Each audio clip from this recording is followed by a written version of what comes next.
উত্তর দমদম পৌরসভার 21 নম্বর ওয়ার্ডের দুর্গানগরে সৌরভ গাঙ্গুলির মঙ্গল কামনায় যজ্ঞের আয়োজন করল সৌরভ ফ্যান্স ক্লাব। আজ সৌরভ গাঙ্গুলির আরোগ্য কামনায় যজ্ঞ আয়োজন করেন সৌরভ অনুগামীরা। দুর্গানগর শ্রীনগরে ব্রিজের নিচে সৌরভ অনুগামীর হোম যজ্ঞের আয়োজন করেন। খুদে মহিলা পুরুষ একত্রে এই যজ্ঞে অংশ নেন। সৌরভের ছবি হাতে তার অনুগামীরা পুজো করেন সৌরভের দ্রুত আরোগ্য কামনায়।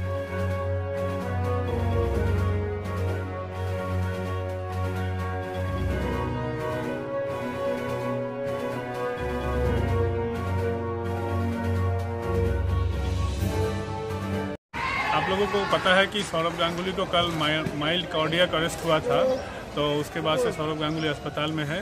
सौरभ गांगुली सिर्फ बंगाल के नहीं पूरे भारत के वो गर्व है, इसीलिए उनके मंगल कामना में ताकि वो द्रुत स्वस्थ हो उठे, जल्दी स्वस्थ हो जाए, इसी के लिए हम लोग आज इस यज्ञ किए हैं। हम लोग आज सनातन धर्म की रीति को मानते हुए हम सौरभ गांगुली जो कि पूरे भारत के गर्व है, उनके द्रुत आरोग्य के कामना में हम लोग इस यज्ञ का आयोजन किए हैं। हम लोग सभी सौरभ गांगुली के फैन हैं, बचपन से उनका खेल देखते आए हैं।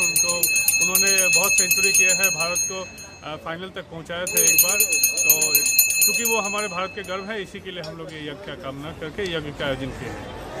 क्या नाम है आपका? मेरा नाम है पंकज विश्वास, मैं दुर्गानगर में रहता हूँ। সৌরভ বাংলার গর্ব সৌরভ গাঙ্গুলি। আমরা সৌরভ গাঙ্গুলির আরোগ্য কামনায় আমরা সৌরভ গাঙ্গুলি ফ্যান ক্লাব থেকে একটা যজ্ঞের আয়োজন করেছি ওনার সুস্থতার জন্য। আমরা আশা করি, ঈশ্বরের কাছে প্রার্থনা করি যে উনি সুস্থ হবে এবং অতি তাড়াতাড়ি বাড়ি ফিরে যাবে এবং আমাদের সামনে আবার টিভির পর্দায় তাকে দেখা যাবে। সেই কারণেই আমরা এই যজ্ঞটা আজকে আয়োজন করেছি। আমার নাম লাবণ্য বাড়ই।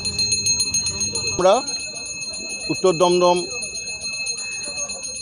এর 21 নম্বর ওয়ার্ড থেকে সৌরভ গাঙ্গুলি আমাদের বাংলা এবং শুধু বাংলা নয় ভারতের গর্ব, ওনার আরোগ্য কামনার জন্য আমরা আমাদের সকলে এখানে মিলিত হয়ে এক যজ্ঞ অনুষ্ঠান করেছি। সেই যজ্ঞ অনুষ্ঠানে আমরা সকলে মিলে আমাদের কামনা উনি খুব শীঘ্রই যেন সুস্থ হয়ে বাড়িতে ফেরেন, এটাই আমরা খুব খুশি এবং এটাই ভগবানের কাছে প্রার্থনা করছি। আপনার নাম? আমার নাম প্রণব দে।